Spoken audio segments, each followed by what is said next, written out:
দর্শক, সারা দেশে যেমন বিজয়ের উল্লাস চলতেছে, তেমনি সারা দেশে আরো একটা ভয় কাজ করতেছে। বিভিন্ন জায়গায় আমরা দেখতে পাচ্ছি ধ্বংসের চিহ্ন। আমার একটা প্রশ্ন হচ্ছে, ছাত্ররা কেন জীবন দিয়েছিল? তাদের মূল বাক্যটা কি ছিল? আমাদের ছাত্ররা তাদের বুকের তাজা রক্ত ঢেলে এই রাজপথ লাল করেছিল, শুধুমাত্র জালিমের জুলুম থেকে এই বাংলাদেশের মানুষকে রক্ষা করার জন্য। কিন্তু এখন আবার কোন জালিমের উদয় হলো, তারা এই ধ্বংসাত্মক কাজগুলা করতেছেন? অনেকেই হয়তো বলবেন যে ব্যক্তিগত রাগ, ক্ষোভ। আসলে আওয়ামী লীগ যা করেছে, আমি মনে করি তা ক্ষমার অযোগ্য। তাকে সামনে পেলে 2 লাথি দেন, 2টা থাপ্পড় দেন, তাতে কোনো সমস্যা নাই। কিন্তু তার ব্যবসা প্রতিষ্ঠান, তার বাড়ি আপনি আগুন দিয়ে জ্বালিয়ে দিতে পারেন না।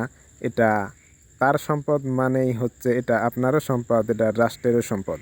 ওরা এতদিন আপনার উপর জুলুম করছে, এখন আপনার শক্তি বাড়ছে, আপনার দল ক্ষমতায়, তাই আপনি উল্টো আবার তাদের উপর আক্রমণ করতেছেন।